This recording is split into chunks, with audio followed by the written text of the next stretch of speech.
ஆச்சி பாதாம் ட்ரிங்க். ஆச்சி பாதாம் ட்ரிங்க் ஒன்னு வாங்கினா ஒன்னு ஃப்ரீ.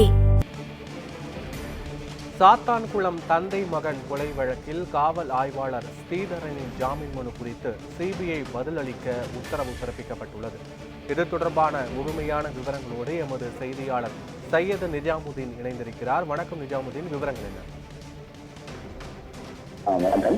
தூத்துக்குடி மாவட்டத்தை சேர்ந்த சாத்தான்குளத்தை சேர்ந்த தந்தை மகன் கொலை வழக்கில் ஆய்வாளர் ஸ்ரீதர் என்பவர் ஜாமீன் கோரி உயர்நீதிமன்ற மதுரை அமர்வில் ஒரு மனு தாக்கல் செய்திருந்தார். இந்த வழக்கானது வழக்கில் தூத்துக்குடி மாவட்ட சட்டங்களை சேர்ந்த வணிகர்களான தந்தை ஜெயராஜ் மற்றும் மகன் கெனிஸ் ஆகியோர் கடந்த 2020ஆம் ஆண்டு ஜூன் 19ஆம் தேதி காவல்துறையினரால் விசாரணை அழைத்து செல்லப்பட்டு பின்னர் காவல்துறை தாக்கியவர்கள் உயிரிழந்துள்ளனர்.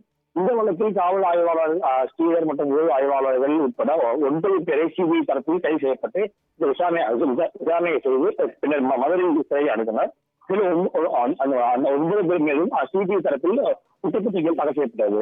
மேலும் மதுரை மாவட்ட அந்த அமலாக்க நீதிமன்றத்தில் கடந்த 4 ஆண்டுகளாக இந்த வழக்கானது விசாரணை நடைபெற்று வருகிறது. இந்த நிலையில் இந்த வழக்கில் கைது செய்யப்பட்ட மதுரை சிறையில் உள்ள ஆய்வாளர் ஸ்ரீதர் என்பவர் உயர்நீதிமன்ற மதுரையை தனது ஜாமீன் வழங்க வேண்டும் எனவும் இந்த வழக்கானது தொடரப்பட்டுள்ளது. இந்த வழக்கானது நீதிபதி சக்திவேல் முன்பாக விசாரணைக்கு வந்தபோது இந்த விசாரணை ஏன் தாமதமாகிறது எனவும் நீதிபதி கேள்வி வைக்கிறார். தொடர்ந்து சிபிஐ தரப்பில் ஆஜரான வழக்கறிஞர் இந்த வழக்கு நாள்தோறும் விசாரிக்க வேண்டும் என நீதிமன்றம் உத்தரவிட்ட பின்பும் இந்த வழக்கு விசாரிக்க நீதிபதி பணியிடல் காலியாக உள்ளது எனவும் மேலும் பொறுப்பு நீதிபதி தான் தற்போது இந்த வழக்கு விசாரணை செய்து வருகிறார் எனவும் தெரிவிக்கப்பட்டது. இதனால் மட்டுமே இந்த வழக்கு விசாரணையானது தாமதமாகப்படுகிறது என்று தெரிவித்தார். மேலும் இந்த வழக்கு விசாரணை இன்னும் 2 மாதத்தில் முடிக்கப்படும் விசாரணை முடிக்க வேண்டும் எனவும் நீதிமன்றம் உத்தரவிட்டுள்ளது. எனவே இந்த வழக்கு விசாரணையானது 2 மாதங்களில் விசாரணை முடிக்கப்படும் எனவும் தெரிவிக்கப்பட்டுள்ளது. இதைத் தொடர்ந்து சிபிஐ தரப்பில் அந்த பதில் தாக்கல் செய்ய உத்தரவிட்டு இந்த வழக்கு விசாரணையானது ஒத்திவைக்கப்பட்டுள்ளது.